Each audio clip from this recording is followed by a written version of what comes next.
Good evening. This evening I'm going to try for you guys Woodford Reserve Labrador and Graham LG. I'm not sure what Labrador and Graham means. This is the Distillers Select. It's a Brown-Forman product. It's Kentucky straight bourbon whiskey. They even on the little 200 mils like this, they'll give you the batch number, which is 125, and the bottle number 2368. 45.2% alcohol by volume. We got a 200 mil here. Already got a little bit poured. I've already drank some. We'll run with what we got. Heck, we'll just finish it off this evening. Usually when I buy Woodford Reserve, all I ever usually get it in is 200 mil bottles. 200 mil bottles fits my usage for Woodford Reserve. I like it 2-3 times a year, and it really, this size works for me. Yes, I could buy a 750 mil, but I bet I don't drink 600 mils through the entire year. So it's a consistent product. I've never had no issues batch to batch flavor-wise. It always pretty much gives me exactly what I'm going to get. The flavor profile, it's a rye bourbon, which is something I desire and like. So we're doing very well with that as far as I'm concerned. Anyway, back to the subject at hand. 45.2% kind of gives us some thin, medium length legs. It goes kind of quick. It is a good dark colored bourbon. There's no age statement. We don't know how long it was in the bottle. Not that it really matters, because honestly, it tastes good just like it is. It is, I have to refer to my note up here, 72% corn, 18% rye, and 10% malted barley. On the nose, we get a caramel vanilla, a little alcohol, and a little oakiness in it. Those are my 4 dominant flavors up front on the nose. I don't get the sweet corn I usually sometimes get. I don't notice it on this that much. It's got a good nose. It's a bourbon nose, and I know that's a generic term, but that's the reality. A lot of bourbons smell, a lot of bourbons very similar flavor profiles. And I know that a lot of people would argue with me and say, oh no, these people are picking apart. A large part of it's a minute differences. I mean, there are some major differences in some of it. If you tend to lean toward the wheaters, you tend to like a little sweeter, a little less strong of a palate. If you lean toward the rye bourbons more like I do, you tend to like that more forward, more heat, more spice you get in that palate. And as rye brings that, and wheat generally is a lighter, more comfortable bourbon for most people.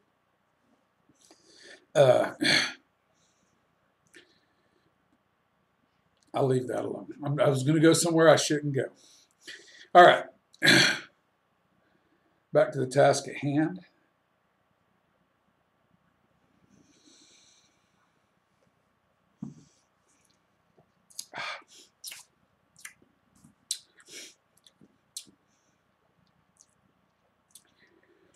This is such a rich bourbon. The rye spices come through. That sort of rye bread with a little black pepper in there. But the oakiness is there. It's a light oakiness, and the oakiness follows through. You got a medium length finish. Right now, the oakiness rides down the sides of the tongue, but it's not a harsh oakiness. It's a very light oakiness. It's rather appealing. We get the caramel. We get the vanilla. The vanilla lasts through the finish. We get orange up front, a very citrusy orange. That citrusy orange is really a nice, it complements the other flavors in this so well. On the very tail end, I get a little bit of that old leather, like my great grandfather's old tack room in the barn. You go in there and you'd have a certain, that old leather gives a certain smell, you know, especially when you've oiled it down with neat's foot oil is what he used. Everybody used different choices, but he used neat's foot oil. And it would always get that kind of that odor you get. I don't get it in the nose, but I do get it in the back of the palate.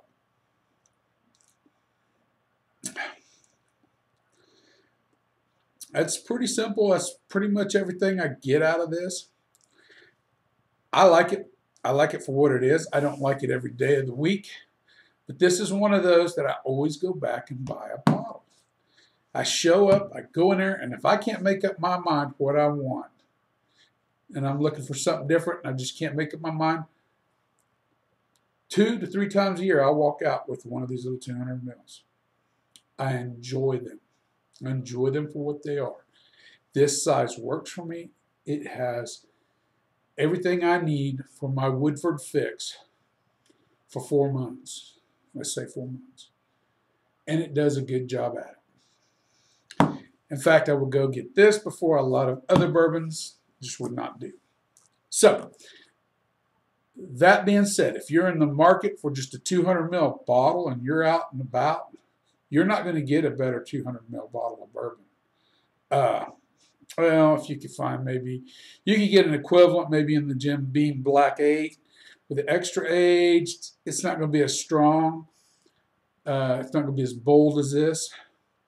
But for my money, I'm going to buy this before I buy the Jim Beam. I just will.